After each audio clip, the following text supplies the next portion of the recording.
খবর শুনছেন দৈনিক সংবাদ চ্যানেল থেকে। আজ জানাবো পশ্চিমবঙ্গ দেশ এবং বিশ্বের বাছাই করা সমস্ত গুরুত্বপূর্ণ তাজা খবর। শুরুতেই জানিয়ে দেব সংবাদ শিরোনাম। মুখ্যমন্ত্রীকে প্রকাশ্য সভায় খুনের হুমকি। পানিহাটি বিজেপি প্রার্থীর বিরুদ্ধে নির্বাচন কমিশনের দ্বারস্থ কল্যাণ। ভোটের দিন বা পরে ভয় দেখানো হয়, নন্দীগ্রামবাসীর মনের কথা শুনলেন কমিশনের সিও। নন্দীগ্রামকে ছাপিয়ে চর্চায় ভবানীপুর, 7 দিনের ট্রেন্ডের শীর্ষে শুভেন্দু, ঠিক পিছনেই মমতা, এআই সমীক্ষা। কোচবিহারে মোদির সভা আমন্ত্রণই পাননি শুভেন্দু, আঙ্গুল উঠছে সংগঠনের নেতাদের দিকেই। ভোটের আগে মালদহে বিহারি আমদানি, মমতার সভায় ড্রোন উড়িয়ে পুলিশের জালে 3, তুঙ্গে বিজেপি তৃণমূল তরজা। মোদির সভার আগে কোচবিহারে 6টি পিস্তল, 20 রাউন্ড গুলি সহ 2 জনকে ধরল বিএসএফ। করণদিঘিতেও অস্ত্র সহ ধৃত 2। খলিস্তান মন্তব্যের জেরে ভবানীপুরে ঘেরাও, শিখ সম্প্রদায়ের কাছে জোর হাতে ক্ষমা চাইলেন শুভেন্দু। মোদি বিজেপি বিরোধী আগের সব পোস্ট মুছে দিলেন রাঘব চাড্ডা, গেরুয়া শিবিরে যাওয়ার সময়ের অপেক্ষা। এরপর হামলা হবে কলকাতায়, ভারতকে সতর্ক করে হুঁশিয়ারি পাক প্রতিরক্ষা মন্ত্রী খোয়াজা আসিফের, চাপ বৃদ্ধির কৌশল। টিকিট না পেয়ে জোড়াফুল ছেড়ে তৃণমূলের বিদায়ী বিধায়ক হাত মেলালেন হাতে, মনোনয়ন জমা কংগ্রেসের প্রতীকে। হিমন্তের স্ত্রীর 3 দেশের পাসপোর্ট, 52,000 কোটির বিদেশি সম্পত্তির হদিশ দিল কংগ্রেস। আপনাকে অনুরোধ করব নাম প্রত্যাহার করুন, না হলে ফারাক্কার সভা থেকে বিদায়ী বিধায়ককে হুঁশিয়ারি মমতার। কার দখলে বাংলার মসনদ, ভাগ্য নির্ধারণ করবে যে 5টি হাই ভোল্টেজ বিধানসভা কেন্দ্র। ভবানীপুরে চড়ছে ভোটের পারদ, ভোটারদের উপর নজরদারির অভিযোগ, নির্বাচন কমিশনের নালিশ শুভেন্দুর। কে হতে চলেছেন বিজেপির মুখ্যমন্ত্রীর মুখ, মোদির বঙ্গ সফরের দিনেই সবটাই খোলসা করে দিলেন শ্রমিক।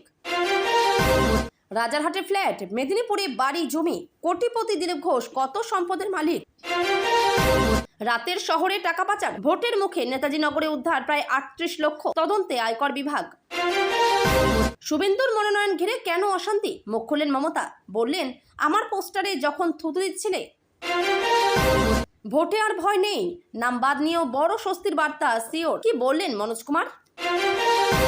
কমিশনের দপ্তরে বিক্ষোভের জের, এবার অ্যাকশন মোডে পুলিশ, তৃণমূল নেতাদের বিরুদ্ধে কড়া পদক্ষেপের ইঙ্গিত। মোথাবাড়ি কাণ্ডে এবার নজরে এক সিভিক ভলেন্টিয়ার, যদুপুর মোড়ে কি করেছিলেন ওই ব্যক্তি, নতুন তথ্য হাতে, তদন্তে এনআইএ। সোনা পাপ্পুকে এবার তলব করল ইডি, বাড়িতে তল্লাশি চালিয়ে আগ্নেয়াস্ত্র উদ্ধার করেছিলেন আধিকারিকরা। ভয় সরিয়ে এবার ভরসার বাংলা গড়ার অঙ্গীকার, কোচবিহার থেকে আসানসোল, বিধানসভা ভোটের আগে বঙ্গজুড়ে মোদি ঝড়। নন্দীগ্রামে পবিত্র স্ট্র্যাটেজি, শুভেন্দু ঘনিষ্ঠ না আমারই লোক, তৃণমূল প্রার্থীর দাবিতে হাওয়া গরম। এনআরসির পর এবার এসআইআর নিয়ে নাটক, মমতাকে এক হাত নিয়ে তৃণমূলকে ধুইয়ে দিলেন অধীর। শুভেন্দুর হাতে মেদিনীপুরের নতুন উইন লিস্ট, জয়ের ব্যবধান নিয়ে বিস্ফোরক দাবিতে শোরগোল। মোথাবাড়ি কাণ্ডে আক্রান্ত বিচারকের বালিগঞ্জের বাড়িতে এনআইএ, কিভাবে হামলা, এক্সক্লুসিভ সিসি ফুটেজ প্রকাশ্যে। টাকা দিয়ে টিকিট, কৃষ্ণনগরে বিজেপি প্রার্থীর নামে উঠল ক্ষোভ, কার্যালয়ে তালা ঝোলালো কর্মীরা। এসআইআর হলে বাংলাদেশিদের চিহ্নিত করা হবে, কোচবিহারের জনসভা থেকে বললেন মোদি। আইনি জটিলতায় স্বপ্না বর্মন, টিকিট না পেয়ে গোসা করা খগেশ্বরী, আবার রাজগঞ্জের তৃণমূল প্রার্থী, তুঙ্গে জল্পনা। মুখ পুরল নওশাদ সিদ্দিকীর, তার সভার পরই ভোটে না লড়ার সিদ্ধান্ত আইএসএফ প্রার্থীর। আবার বহরমপুরে অধীরের প্রচারে অশান্তি, কংগ্রেস প্রার্থীকে ঘিরে বিক্ষোভ তৃণমূলের, দেওয়া হলো গো ব্যাক স্লোগানও। ভোটার তালিকায় বাদ ভারতীয়রা, জলজল করছে বাংলাদেশি, টায়ার জ্বালিয়ে বিক্ষোভ বসিরহাটে। বাংলার কাজ আটকাতে 500 অফিসার সরানো হয়েছে, মুর্শিদাবাদে তোপ মমতার। খুনের মামলা ঝুলছে উদয়নের নামে, সম্পত্তির সঙ্গে বেড়েছে দেনাও, কত কোটির মালিক দিনহাটার তৃণমূল প্রার্থী। নির্বাচনী প্রচার সেরে বাড়ি ফেরার পথে পথ দুর্ঘটনার কবলে শীতলকুচির বিজেপি প্রার্থী, ভর্তি হাসপাতালে। মাংস বিক্রেতাকে রোহিঙ্গা জেহাদি বলে আক্রমণ বিজেপি প্রার্থীর, সরব তৃণমূল। নেই গাড়ি সোনা, হেভিওয়েট শুভেন্দু অধিকারীর জীবনযাপন এত সাধারণ, মোট সম্পত্তির পরিমাণ অবাক করবেই। বিচারকরা যেখানে সুরক্ষিত নয়, সেখানে সাধারণ মানুষের সুরক্ষা কোথায়, মোথাবাড়ি কাণ্ডে তৃণমূলকে তুলোধনা মোদির। পাপের ঘরা পূর্ণ, এবার বিজেপি শূন্য, কোচবিহারের সভার পর সুশাসন ও রোজগার নিয়ে মোদিকে বিঁধল তৃণমূল। 3 বুথে বাদ পঞ্চায়েত সদস্য সহ 700 ভোটার, হাসনাবাদে ক্ষোভের আগুন, সামাল দিতে হিমশিম পুলিশ। খড়গ্রামে বিজেপি প্রার্থীর প্রচারে বোমা ফাটিয়ে হামলার অভিযোগ তৃণমূলের বিরুদ্ধে। দাগি আসামিকে ভাঙড় চায় না, মনোনয়ন জমা দিয়েই রণহুঙ্কার, শওকত মোল্লাকে নিশানা নওশাদ সিদ্দিকীর। মা বোনেদের নিরাপত্তা আমার গ্যারান্টি, কোচবিহার থেকে নির্বাচনী রণহুঙ্কার প্রধানমন্ত্রীর। ভোট দিলেই বছরে 2টো গ্যাস সিলিন্ডার একদম ফ্রি, অসমের ভোটে হিমন্তের মেগা মাস্টার স্ট্রোক। নন্দীগ্রামে তৃণমূলের দেওয়াল লিখন মুছল বিজেপি, গ্রেপ্তার না করলে আন্দোলনের হুঁশিয়ারি। পুলিশের সামনেই হামলা, আক্রান্ত বিজেপি প্রার্থী, ভোটের আগেই একই অবস্থা। ভোট বাক্সকে মায়ের মতো পাহারা দিন, মুর্শিদাবাদ থেকে ইভিএম জালিয়াতির চরম হুঁশিয়ারি মমতার। চোখে ছানি, লাইট জেলে উন্নয়ন দেখাবো, বিরোধীদের তোপ তৃণমূল নেতার, পাল্টা আক্রমণ বিজেপির। এতক্ষণ শুনছিলেন সংবাদ শিরোনাম, এখন আসছি বিস্তারিত খবরে। তার আগে ছোট্ট একটা অনুরোধ, চ্যানেলে নতুন হয়ে থাকলে চ্যানেলটি সাবস্ক্রাইব করবেন। 26 বিধানসভা নির্বাচনে পানিহাটি কেন্দ্র থেকে লড়াই করছেন আরজি করের নির্যাতিতার মা। জোর কদমে প্রচারে নেমে পড়েছেন তিনি। ইতিমধ্যে মেয়ের মৃত্যুর বিচার চেয়ে তার সরব অবস্থান ভোটের সমীকরণে বড় প্রভাব ফেলতে শুরু করেছে। এবার খোদ মুখ্যমন্ত্রী মমতা বন্দ্যোপাধ্যায়কে প্রাণনাশের হুমকি এবং কুরুচিকর ভাষায় আক্রমণের অভিযোগ উঠল পানিহাটির বিজেপি প্রার্থীর বিরুদ্ধে। এই ঘটনায় সরাসরি নির্বাচন কমিশনের দ্বারস্থ হয়েছেন তৃণমূলের সাংসদ কল্যাণ বন্দ্যোপাধ্যায়। মুখ্য নির্বাচন কমিশনারকে লেখা চিঠিতে কল্যাণ বন্দ্যোপাধ্যায় অভিযোগ করেছেন, পানিহাটির বিজেপি প্রার্থী প্রকাশ্য সভায় মুখ্যমন্ত্রীর উদ্দেশ্যে অত্যন্ত কুরুচিকর ও আপত্তিকর মন্তব্য করেছেন। অভিযোগ অনুযায়ী পানিহাটির বিজেপি প্রার্থী মমতা বন্দ্যোপাধ্যায়কে খুনের হুমকি পর্যন্ত দিয়েছেন। তৃণমূলের দাবি, একজন মহিলা মুখ্যমন্ত্রীর প্রতি এই ধরনের ভাষা প্রয়োগ কেবল নিন্দনীয় নয়, বরং তা গণতান্ত্রিক শিষ্টাচারের সমস্ত সীমা লঙ্ঘন করেছে। এখন দেখার বিষয়, পানিহাটি বিজেপি প্রার্থীর বিরুদ্ধে কি পদক্ষেপ নেয় নির্বাচন কমিশন। প্রসঙ্গত 2024 সালের 9 আগস্ট আরজি কর হাসপাতালের 4 তলার সেমিনার রুম থেকে তরুণী চিকিৎসকের রক্তাক্ত ও ক্ষত বিক্ষত দেহ উদ্ধার হয়, যা নিয়ে উত্তাল হয়ে ওঠে গোটা দেশ। 24 ঘন্টার গ্রেপ্তার করা হয় একজনকে। শীর্ষ আদালত স্বতঃস্ফূর্ত মামলা দায়ের করে এবং দোষীদের শাস্তির নির্দেশ দেয় কলকাতা শিয়ালদহ আদালতকে। পাশাপাশি কলকাতা হাইকোর্ট আর্থিক দুর্নীতির মামলায় সিবিআইকে তদন্তের নির্দেশ দেয়। একমাত্র দোষী সাব্যস্ত সঞ্জয় রায়কে আমৃত্যু কারাবাসের সাজা শোনানো হয়, কিন্তু তাতেও নিহত চিকিৎসকের পরিবার তাতে সন্তুষ্ট হননি।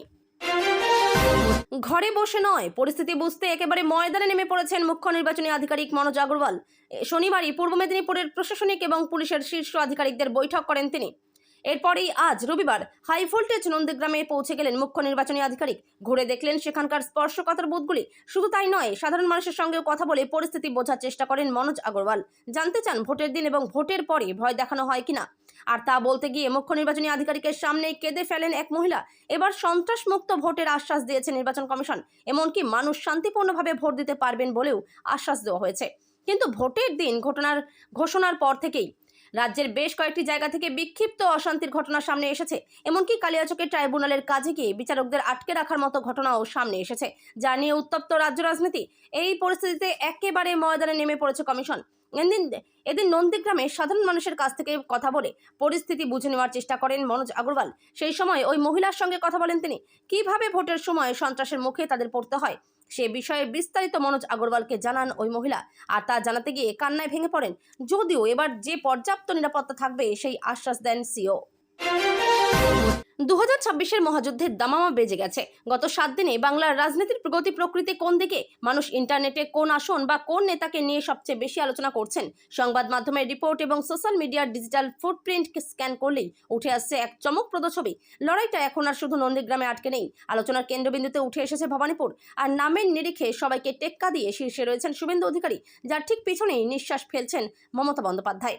এই সমীক্ষা করা হয়েছে কৃত্রিম বুদ্ধিমত্তার প্ল্যাটফর্ম চ্যাট জিপিটির মাধ্যমে, যেখানে প্রশ্ন করা হয়েছিল বা প্রম্পট দেওয়া হয়েছিল গত 7 দিনের বাংলা ও ইংরেজি সংবাদ মাধ্যম এবং সোশ্যাল মিডিয়ার তথ্য এভাবে বিশ্লেষণ করা হোক। সমস্ত প্রার্থী ও তাদের সংশ্লিষ্ট বিধানসভা কেন্দ্রগুলি চিহ্নিত করো। প্রত্যেক প্রার্থীর নাম কতবার উল্লেখ হয়েছে তার একটি আনুমানিক সংখ্যা নির্ধারণ করো। সর্বাধিক আলোচিত শীর্ষ 5 জন প্রার্থী এবং শীর্ষ 5টি বিধানসভা কেন্দ্রকে র্যাঙ্ক করো। প্রতিটি প্রার্থী ও কেন্দ্রকে ঘিরে জনমত বিশ্লেষণ করো। কেন তারা ট্রেডিং, প্রতিটির ক্ষেত্রে এক লাইনে কারণ ব্যাখ্যা করো।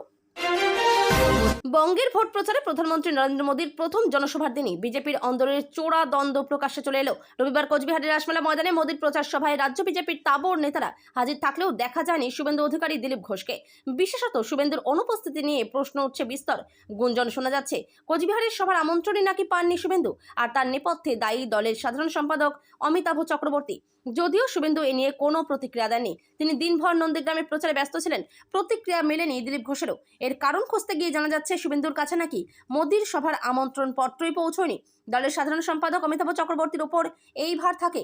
অভিযোগ, তিনি নাকি সময় মতো তা পৌঁছে দিতে পারেননি। কোনো রাজ্যে প্রধানমন্ত্রীর প্রচারে গেলে সেখানে দলের রাজ্য স্তরের দায়িত্বে যারা থাকেন তাদের উপস্থিত থাকাটা রীতি। এমনকি প্রধানমন্ত্রীর সেই কর্মসূচির বিজ্ঞাপনেও তাদের ছবি থাকে।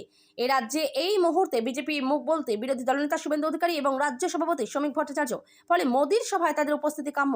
অথচ কোচবিহারে উত্তরের 2 জেলার বিজেপি প্রার্থীদের হয়ে প্রধানমন্ত্রীর প্রচার সভায় শ্রমিক থাকলেও দেখা যায়নি শুভেন্দুকে। কেন নেই তিনি? এর কারণ খুঁজতে গিয়ে জানা যাচ্ছে শুভেন্দুর কাছে নাকি মোদির সভার আমন্ত্রণ পত্রই পৌঁছয়নি। দলের সাধারণ সম্পাদক অমিতাভ চক্রবর্তীর ওপর এই ভার থাকে। অভিযোগ, তিনি নাকি সময় মতো তা পৌঁছে দিতে পারেননি। নির্বাচনের মুখে খোদ মুখ্যমন্ত্রী মমতা বন্দ্যোপাধ্যায় নিরাপত্তায় বড়সড় গলদ। মালদহের শামসি কলেজ মাঠ থেকে মুখ্যমন্ত্রীর হেলিকপ্টার ওড়ার মুহূর্তেই মাথায় উপর নির্বাচনের মুখে খোদ মুখ্যমন্ত্রী মমতা বন্দ্যোপাধ্যায় নিরাপত্তায় বড়সড় গলদ। মালদহের শামসি কলেজ মাঠ থেকে মুখ্যমন্ত্রীর হেলিকপ্টার ওড়ার মুহূর্তেই মাথায় ওপর ড্রোন উঠতে দেখে মেজাজ হারালেন তৃণমূল নেত্রী। এই ঘটনায় ইতিমধ্যেই বিহারের বাসিন্দা 3 যুবককে গ্রেপ্তার করেছে পুলিশ। জানিয়ে সরগরম জেলার রাজনীতি। শনিবার শামসি কলেজ মাঠের জনসভা শেষ করে গাজলের উদ্দেশ্যে রওনা দিচ্ছিলেন মমতা বন্দ্যোপাধ্যায়। কপ্টারে ওঠার সময় তিনি দেখতে পান খুব কাছ দিয়ে একটি ড্রোন উঠছে। ঘটনায় চরম ক্ষোভ প্রকাশ করে মুখ্যমন্ত্রী হ্যান্ড মাইকেই বলেন, হেলিকপ্টার দুর্ঘটনায় ধ্বংস হয়ে যেত। হাই সিকিউরিটি জোনে কেন ড্রোন উঠছে? পুলিশ কি করছিল? মুখ্যমন্ত্রীর কড়া বার্তার পরই নড়েচড়ে বসে প্রশাসন। ঘটনাস্থল থেকে আটক করা হয় ড্রোন চালককে।